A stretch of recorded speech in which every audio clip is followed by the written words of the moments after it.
I am back today and I am going to be taking out my hair. I realized I did not show you guys actually putting the braids in. However, I will be doing another video on my braid out routine and how I do that. Right now I just have oil, the same oil I used in my last video. I'm just using that to go ahead and take out my hair. You can choose to use oil or not. So here's how my braids are looking. It is so crazy, guys, because sometimes my braids are like longer and sometimes they're shorter, but usually when I make like bigger braids, they feel shorter, and then when I make smaller section braids, then they feel longer. But you know, whatever.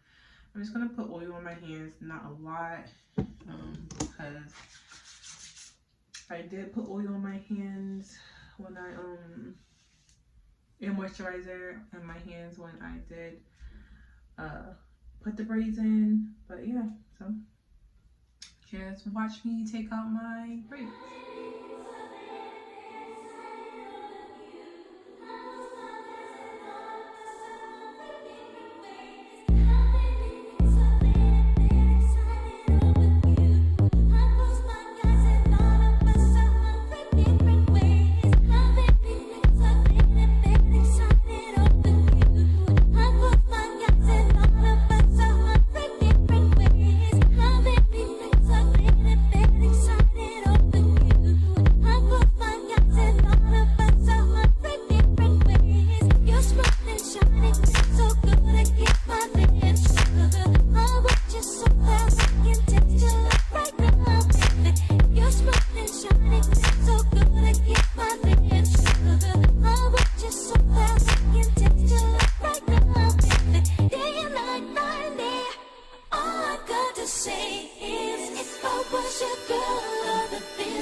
Okay, you guys, so I am all done with my hair.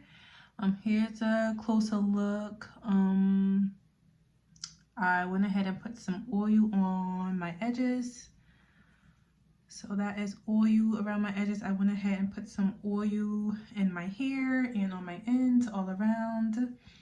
Now, one thing I will say is if you are looking to do a braid out that gives you definition, and you can actually see like the crinkles within the braid out, I suggest that you use a moisturizer and some water on your hair. If you want to stretch it out, I wouldn't suggest doing it on completely wet hair. I would wait until your hair is a little bit more stretched, and then I would go ahead and then use a spritz bottle with water in it and some moisturizer. Or if you do want to do it on completely wet hair, you can, but then you will have to stretch the braid out afterwards, after you take out the braids. Another thing is I will keep the braids in longer. I've actually only had my braids in for about, I would say, 5 to 6 hours. I usually keep my braids in for like at least a day or even 2, depending on if I'm going somewhere or not. And then when I take it out, the crimps are like really out there, like they're really noticeable. But I only kept it in for a couple of hours because I only wanted to stretch my actual locks. I didn't want to go ahead and like have like complete definition in my locks, otherwise you would see that. I just wanted to do this for a more stretched look, otherwise my hair kind of like shrinks up after it's wash day. So I'm gonna give you guys a little bit of a turn around how it looks in the back. Okay, that's how it's looking in the back. I don't know if you guys can see the part in the back because I can't really see the back of my hair, but that's the back. That's this other side. And then here's the front. So I will be doing an updated lock tour on my hair. If you guys noticed, last year I did a lock tour on my hair when I was a couple of months into my hair, my lock journey, but obviously I'm now over a year into my lock journey. I'm actually, what is today? Today is April the 3rd, and my lock anniversary, my 1-year lock anniversary was on January 19th. Yeah. So I'm a year and 2 months, and a little bit of change or whatever into my lock journey. My hair's definitely changed a lot, so I will be doing an updated lock tour for you guys coming up, so stay tuned for that. Again, this was only to give it a stretch look. You guys are not going to get definition from this. I also will be doing the updated, not even updated, but I will be doing an actual video on how to get those crimps, like how to actually do a complete braid out on your locks to get those crimps that you want. Like if you actually want to have that wavy or crimpy look, I'll be doing a video on that. So stay tuned for that video as well. And also an updated video on my hair progression. So yeah, I'll also be doing that. So thank you guys for sitting through this video and watching me take down my braids for this look that I have here, and I'll be seeing you guys next time. Bye bye.